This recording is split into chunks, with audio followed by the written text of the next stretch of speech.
زبردست پیر بھی ہے، مصلح، مزکی اپنے زمانے کا سب سے بڑا، مطہر القلوب سب سے بڑا، یعنی دلوں کی کجی کو صاف کرنے والا، عالم مدرس بھی ہیں، مقرر بھی ہیں، مصنف بھی ہیں، سب سے بڑے زبردست مطہر القلوب پیر بھی ہے۔ قیامت تک وہ بھی پیر ہوگا، غوث اعظم کا نائب ہوگا، جن میں چاروں کوالٹی بدرجہ عدم اپنے عہد کے علماء میں ممتاز کوالٹی ہوگی۔ سرکار اعلیٰ حضرت اپنے زمانے کا سب سے بڑا عالم، جتنا علم اتنا تھا، یہاں کوئی بھی علم ہو، چاہے تفسیر، نحو، صرف اور تفسیر، علم حدیث، علم قرآن، علم جوہر، جو بھی علوم ہو، آج تو 200 سے زائد علوم دریافت ہوئے ہیں۔ وہ سرکار اعلیٰ حضرت کی مہارت حاصل کی۔ اپنے زمانے میں سب سے بڑا عالم اعلیٰ حضرت، سب سے بڑے تحریک، عشق رسالت کی تحریک کے علم بردار اعلیٰ حضرت، مدرس ایسے کہ درسگاہ سے صدر الشریعہ پیدا کرے، صدر الافاضل پیدا کرے، ملک العلماء پیدا کرے، عید الاسلام پیدا کرے، برہان ملت پیدا کرے، مقرر ایسے کہ 6 سال کی عمر میں 2.5 گھنٹے تک خطاب کر کے اپنے زمانے کے علماء کو مضبوط اور متحیر بنا دیا، رائٹر ایسے کہ 1000 سے زیادہ کتابیں لکھی، مدرس ایسا باکمال کہ صدر الشریعہ اور صدر الافاضل جیسے لوگ ملک العلماء آپ کی درسگاہ سے نکلے، آپ پیر ایسے لاجواب کہ اپنے زمانے کے بڑے بڑے علماء کے مرشد آپ ہی ٹھہرے۔ یہ چاروں کوالٹی بتاتی ہے کہ اعلیٰ حضرت اپنے زمانے کے نائب غوث کا نام ہے۔ اس کی تصدیق پنجاب کے شیخ نے کر دی۔ خواب میں جب غوث کا دیدار ہوا، کہا حضور اس وقت آپ کا جانشی کون ہے؟ کہا تیرے ہی ہندوستان میں شہر بریلی میں احمد رضا میرا جانشی ہے۔ شیخ پنجاب اپنے مریدوں کے ساتھ بریلی آئے، وہاں اعلیٰ حضرت نیچے دروازے پہ آگے منتظر تھے شیخ پنجاب کے، کوئی فون نہیں تھا، یہ آج سے 125 سال پہلے کی بات ہے۔ استقبال کیا، بیٹھائے، کئی دن قیام ہوا۔ جب لوٹ کے پنجاب گئے، مریدوں نے پوچھا حضور بڑی تیاری سے گئے تھے، کیا دیکھا؟ کہا پوچھ کے کیا دیکھا، یہی دیکھا کہ حضور ایک طرف سے فرما رہے ہیں، احمد رضا لکھ رہے ہیں، یعنی سرکار دو جہاں کی عطا ہے۔ اس لیے اعلیٰ حضرت نے فتوی رضیہ کا نام لکھا العطایا نبویہ فی الفتاوی الرضویہ، یعنی مصطفیٰ کی عطا ہے۔ سرکار ارشاد فرماتے، احمد رضا لکھتے ہیں، شیخ پنجاب رونے لگے جب آنسوؤں کا طوفان تھما۔ کہا کون اعلیٰ حضرت کو جان پائے، وہ تو اپنے عہد کے نائب غوث اعظم ہے، سرکار دو جہاں کی عطا ہے۔ حضور دو عالم صلی اللہ علیہ وسلم فرماتے ہیں، احمد رضا لکھتے ہیں، اعلیٰ حضرت کا بیٹا مفتی اعظم ہند، وہ اپنے زمانے کے زبردست مسلح 30 کلومیٹر دور پیدل چل کے شدی تحریک کی کمر توڑنے والا، نجدیت اور وہابت کی کمر توڑنے والا، سفر میں حاضر میں 30-40 سال رہے، ایک وقت کی نماز نہیں چھوڑنے والا، تقوی پرہیزگاری کا امام، اپنے زمانے کا نائب غوث اعظم، ان کا بیٹا مفتی اعظم ہند بھی ہوئے۔ وہاں بریلی کا ایک نواب رہا جان غوث اعظم کے نائب کے ہاتھوں مرید ہونا چاہتا تھا، اسی پیسہ والا تھا، تلاش میں بغداد چلا گیا۔ آج سے 50-60-70 سال پہلے بغداد میں پھرتا رہا، کوئی ملے غوث اعظم کا نائب جن کو دیکھوں تو غوث یاد آئے، ایک گورا چہرہ والا ملا، سوچا کہ مرید ہو جاؤں، پھر محبت کو طوفان تھم گیا، نہیں مرید ہوا۔ خواب میں تقدیر جگی، جب بے چینی حد سے بڑھتی ہے تب تقدیر جاگتی ہے، جب آدمی میں اندر سے حقیقی شوق جاگتا ہے، پہلے ہوگا کہ نہیں ہوگا، دیں گے ہوگا کہ نہیں ہوگا، آگے پیچھے والے کو کچھ نہیں ملتا ہے، جو دل سے فریفتہ ہو جاتا ہے، جو دل سے سچی محبت کرتا ہے، اسی کی تقدیر جاگتی ہے۔ خواب میں آقا آتے ہیں، یا آگے پیچھے کرنے والے کے خواب میں نہیں آتے ہیں، جو اندر دل سے شیدا ہو جائے، انہیں جانا، انہیں مانا، نہ رکھا غیر سے کام، تب ان کے خواب میں مصطفیٰ آتے ہیں، اللہ کے محبوبین آتے ہیں۔ جب بے چینی حد سے بڑھی، رونے لگے اور اندر سے نڈھال ہو گئے کہ نائب غوث کہاں ملے گا، غوث اعظم کا دیدار نصیب ہوا۔ نواب راحت جان نے دیکھا غوث اعظم ہے، ان کے پیچھے اعلیٰ حضرت ہیں، ان کے پیچھے مفتی اعظم ہند ہے، لپک کے پوچھا سرکار غوث سے، حضور اس وقت آپ کا دنیا میں نائب کون ہے؟ کہا تیری ہی شہر بریلی میں مصطفیٰ رضا میرا جانشی ہے۔ کہا کون؟ تو دکھایا مفتی اعظم ہند کی طرف، یہ میرے جانشی ہے۔ خواب سے بیدار ہوا، مسرت کے مارے جھوم رہا تھا، جلدی سے بغداد سے واپس لوٹا، انڈیا آیا، سارا سامان گھر میں پھینکا اور محلہ سوداگران گیا۔ وہاں مفتی اعظم ہند، جن کا علم لاجواب، جن کا فتویٰ لاجواب، جن کی تصنیف لاجواب، جن کا تقویٰ لاجواب، جن کے 1.5 کروڑ سے زیادہ مرید اپنے عہد میں، مرجع العلماء تھے وہ لاجواب۔ غوث اعظم کا نائب ہونے کے لیے اپنے عہد کا سب سے بڑا پیر ہونا ضروری ہے، سب سے زیادہ لوگ اس سے وابستہ ہوں۔ غوث اعظم سب سے بڑے پیر، تو جو اس کا نائب ہوگا وہ 2 4 10 20 کو مرید نہیں کرے گا، کروڑوں کی تعداد میں थोक का थोक आदमी से मुरीद होगा तो मुफ्ती आजम हिंद के 1.5 करोड़ का वो बेश मुरीद, वो नवाब घर में सामान फेंका और दौड़ा हुआ बरेली के मोहल्ला सौदागरान पहुंचा। मुफ्ती आजम हिंद बैठे हुए थे, नवाब का चेहरा देखा, मुस्कुराने लगे, कहने लगे कहिए नवाब राहत जान साहब, कहां कहां घूमे, क्या क्या देखा, कहां कहां घूमे, क्या क्या देखा? का हुजूर जहां घूमना था घूम लिया, जो देखना था देख लिया, अब हाथ बढ़ाइए अपनी गुलामी में दाखिल फरमा लीजिए। अल्लाह ने आला हजरत की फैमिली को वो नेमतों से नवाजा है। उनका बेटा नाइब गौसे आजम, और अभी 2 साल पहले एक नाइब वहां इंतकाल किया है, अपने जमाने का सबसे बड़ा आलिम, जहां 1 घंटे तक साथ 1000 आलिम किसी मसले पर सर धुनते रहे और मुस्कुराते हुए चुटकी में उस मसले का हल जो कर दे, उसी का नाम ताजुल शरिया अख्तर रजा का अजहरी है। अशरफिया का सेमिनार गवाह है, सैकड़ों मुफ्ती जिसका जुजिया ढूंढ न सकते थे, ऐसा लगता था 14 साल फिक्र की किताबों के सारे औराक अख्तर रजा का अजहरी की निगाहों के सामने मौजूद है। फकीह काउंसिल सेमिनार गवाह है, अपने जमाने का सबसे बड़ा पीर, अपने जमाने के आलिमों में 90% आलिम जिनसे मुरीद हो, 1000 जाहिल इबादतगार पर एक आलिम भारी होता है। फकीहुन वाहिदुन अशद्दु अला शैतान मिन अल्फ आबिद, और जहां कई लाख उलमा जिनसे मुरीद हो, उसका क्या जवाब होगा? ताजुल शरिया अपने जमाने के मरजऊन उलमा, जिनके मुरीदों की तादाद 5 से लेकर 10 करोड़ की तादाद दुनिया में है। इल्म ऐसा ऐसा आलिम कोई देखा न गया, खिताब ऐसा ऐसा खतीब कोई देखा न गया, दर्स बुखारी ऐसा ऐसा दर्स बुखारी देने वाला शेखुल हदीस देखा नहीं गया। जबरदस्त मुसन्निफ, जबरदस्त मुकर्रिर, जबरदस्त मुदर्रिस, जबरदस्त पीर, ये चारों क्वालिटी ताजुल शरिया में मौजूद थी। इसलिए लोग कहते हैं इस अहद का गौस का नाइब अगर कोई है तो अख्तर रजा का अजहरी की बातें गिरा है।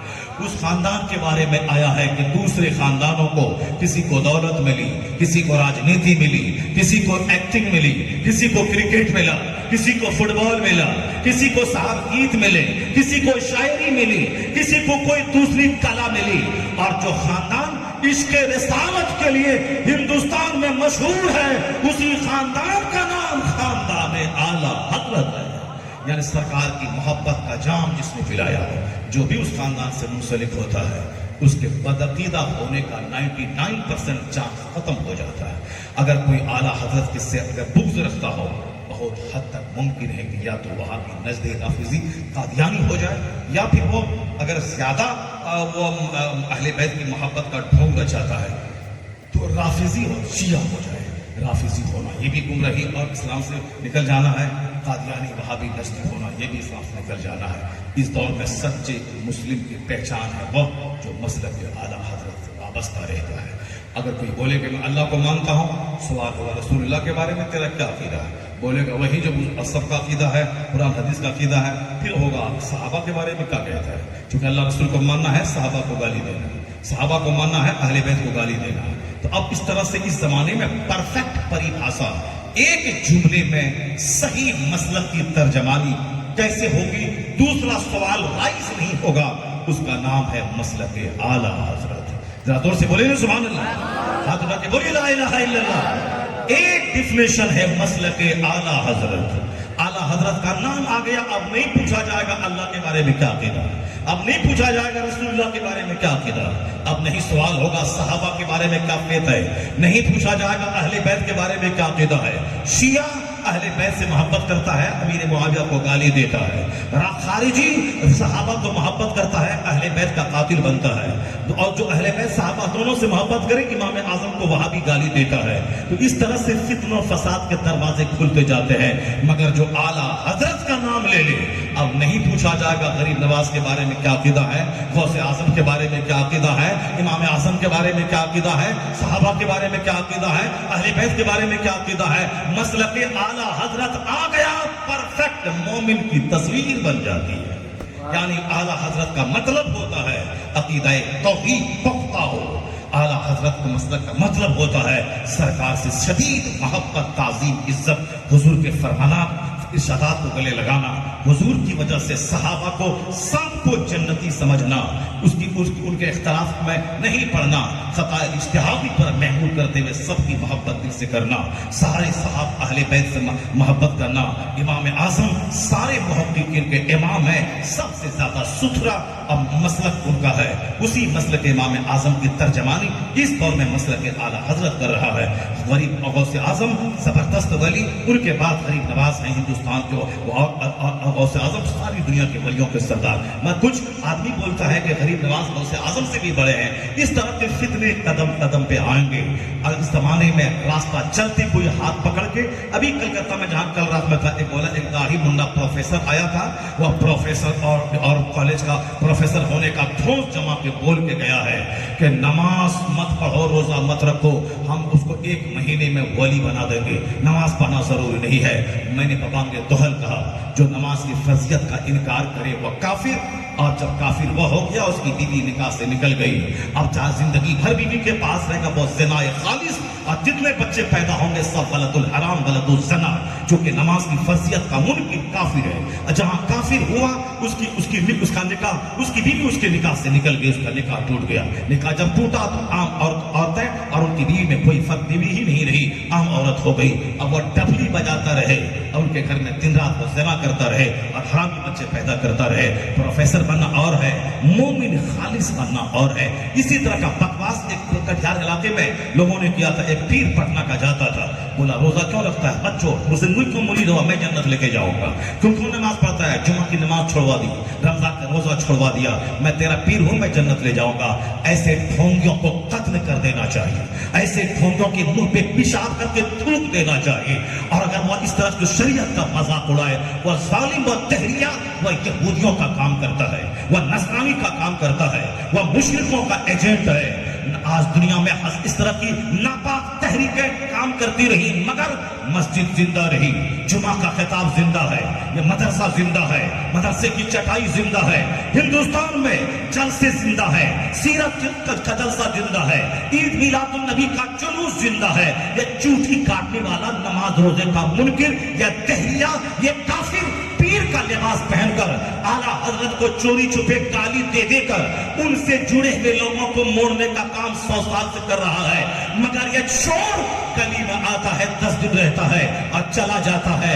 मगर आला हजरत जिसने सारी जिंदगी ढाल बन के शरीयत मोहम्मदी की खिदमत की, तो मानना पड़ेगा आज इन्होंने इन तहरियों, इन सुन्नी की शक्ल में इन बेईमानों का पीछा किया और उन गुस्ताखे रसूल का पीछा किया, इस्लाम पे होने वाले हमलों का जवाब दिया। अल्लाह ने ऐसा कबूल किया अहमद रजा को कि उनसे चिढ़ने वाले सारे बुझ गए, सब उनसे जलने वालों के गुल हो गए जरा। अहमद रजा की शम्मा फरोसा है आज भी। आज अगर मदरसा जिंदा है, जुमा का किताब जिंदा है, सीरत का जलसा जिंदा है, उर्द की महफिलें जिंदा है, 12वीं का जुलूस जिंदा है, कब्र को सजदा नहीं करना चाहिए, यह तहरीक जिंदा है। फर्जी इमाम वाला, फर्जी करबला, ये शियाओं की नाफिज करदा कलीज रिवायत है, इनको तोड़ देना चाहिए। आज से 50 साल पहले जो मुहर्रम में ढोल तमाशा था, 50 साल के बाद वो तहरीक घटी है। आज शहीद आजम कॉन्फ्रेंस बढ़ गई, 10 दिन की मजलिसें बढ़ रही हैं, खुराफात के नामी वो तहरीकें बंद हो गई है। अगर आज सही इस्लाम है हिंदू पाक में, तो 80% एहसान इमाम अहमद रजा का फाजिले करे, वरना चूटी काटने वाला। ये तो आलिमों की इज्जत को मिट्टी में मिलाने के लिए आज भी वो मस्जिद गली में है, मगर फतवा आलिम का, जुमा का खिताब आलिम का, ईदैन की तकरीर आलिम की, कभी हुकूमत से बात करनी पड़े फतवा किताब आलिम की, निकाह का फतवा आलिम का, मदरसे में दर्स बुखारी आलिम दे, जनाजा आलिम पढ़ाए, निकाह आलिम पढ़ाए, ईदैन का फतवा आलिम दे।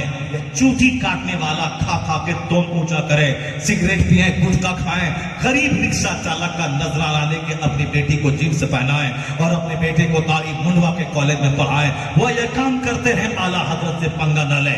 आला हजरत की किताब 1000 किताबें आज जिंदा है, जब तक ये किताब रहेगी उस वक्त तक रजा का टंका बजता रहेगा। लोग कहते हैं उनका नाम क्यों? आला हजरत ने हथियार दिया है दुश्मनों से लड़ने के लिए। मुनाजरा इल्मे गैब पे अमेरिका में होगा, किताब अहमद रजा की बरेली से जाएगी, मुनाजरा नूरानियत पे श्रीलंका में होगा, किताब अहमद रजा की जाएगी, मुनाजरा और इंडोनेशिया में होगा, किताब अहमद रजा की जाएगी। जब तक अहमद रजा की किताब हथियार बन के रहेगी और इस हथियार से हम मुनाजरा जीतते रहेंगे, तो जिनका हथियार मेरा मुनाजरा जितवाए तो डंका किसका बजेगा? उसी का बजेगा जिनके हथियार से जंग को जीता जाएगा।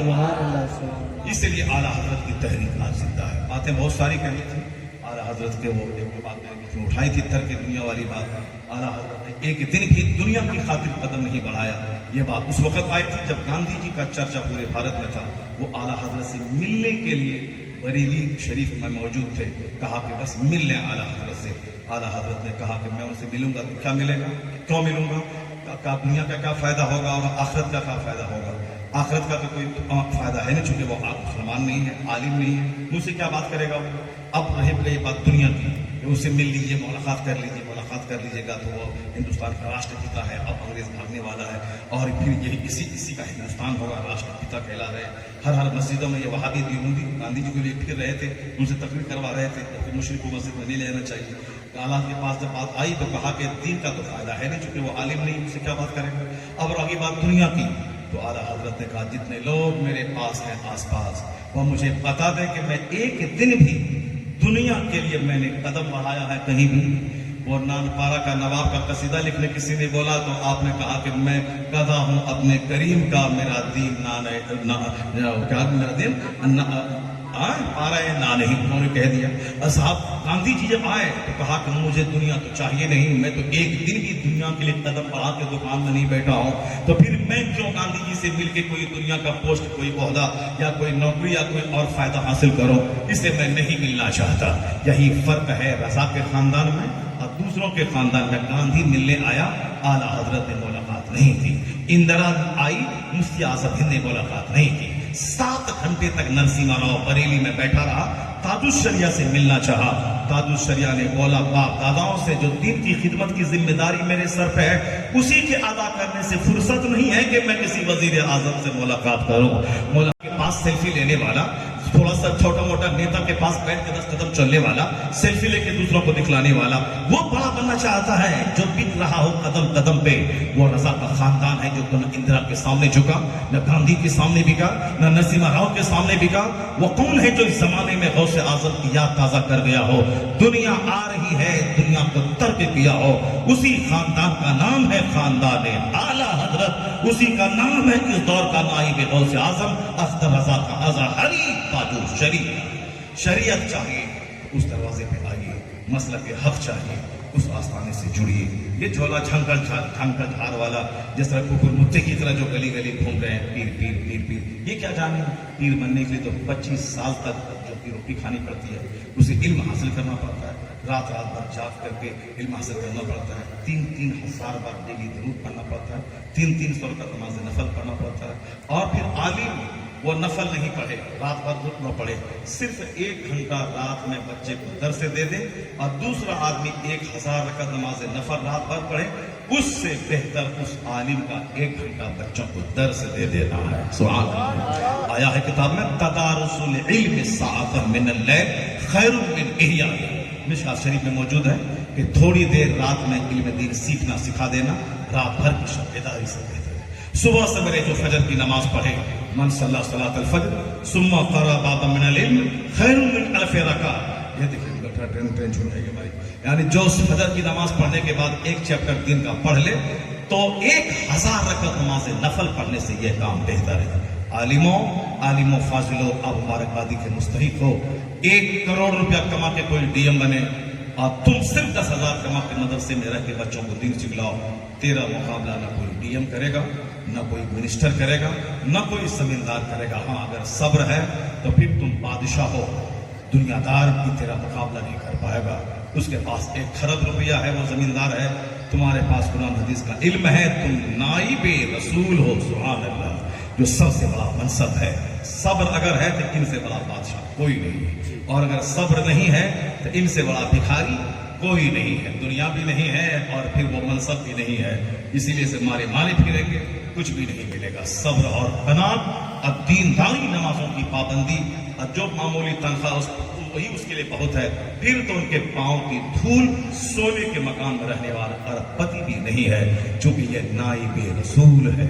جس طرح رسول ہونا سب سے بڑا مرتبہ ہے، اسی طرح نائب رسول ہونا سب سے بڑا مرتبہ ہے۔ جب قرآن پڑھاتا ہے، جس طرح قرآن کا کوئی جواب نہیں ہے، اسی طرح جس درسگاہ میں قرآن پڑھایا جائے اس درسگاہ کا بھی کوئی جواب نہیں ہے۔ ہو گیا نا؟ بولے نا سبحان اللہ۔ سبحان اللہ۔ اب تقریر ہماری 2 گھنٹے کی لگ بھگ ہو گئی، مجھ کو اتنی دیر تک نہیں بولنا تھا۔ ابھی میرا ٹائم ٹرین کا 1:14 مجھ کو ٹرین پکڑنا فرق ہے، وہی ٹرین 2:30 پہ کہاں ہے؟ مالدہ۔ ہاں چلیے، اب آپ سے تو اتنی پھول کتنا پھیلا دیا میں نے کہ ابھی تو اعلیٰ حضرت پر ہی بولنے کے لیے اب آ گئے تھے۔ ابھی تو 2-3 پوائنٹ ہی میں نے بولا اعلیٰ حضرت پر، ابھی تو بہت ساری باتیں تھیں، مگر چونکہ میرے نزدیک اعلیٰ حضرت کی کرامت بیان کرنا اتنی ضروری چیز نہیں ہے جتنی ضرورت آدمی کو مومن بنا دینا اور اسلامی تحریک دل میں پیدا کر دینا۔ جو حالات سماج کے ہیں مرد اور عورت کے، میں نے شروع میں تنقیدی طور پر اسی درد کو سینے میں جگانے کے لیے میں نے وہ تنقید کو چھیڑا تھا، شاید کہ دل ہلے، دنیاوی فیشن اور ماحول سے ہٹ کر آخرت کا جنون دماغ پہ چڑھ جائے، اور پھر میں نے اعلیٰ حضرت کی زندگی کے حوالے سے جو میں نے قیمتی باتیں تھیں وہ میں نے آپ تک پہنچا دیا۔ صرف کرامت بیان کرنا یہ صاحب بابی دیوانی کو کافی بڑی وہ کر دیا، لیکن اعلیٰ حضرت تو ایک زندگی کے ایک پارٹ تھا، نبی کی توہین کی تو خبر لیا انہوں نے اعلیٰ حضرت، باقی انہوں نے اتنا بڑا کام کیا کہ ان کے بعد صوفی کوئی نہیں، ان سے بڑا ولی کوئی نہیں، ان سے بڑا مذہبی کوئی نہیں، ان سے بڑا اسلام کا خادم کوئی نہیں، بہت بڑے اتنے بڑے رائٹر کے ہندوستان میں تنہا ہندوستان کے آبرو بچانے والا اکیلا وہ مصنف ہے۔ کسی نے 1000 سے زائد کتاب نہیں لکھی انڈیا میں، اگر کوئی ایکلوتا مصنف ہے تو احمد رضا نفاذ بریلوی کے ذاتی کرا۔ اللہ تعالیٰ انہیں وہ مقام دیا ہے کہ ہندوستان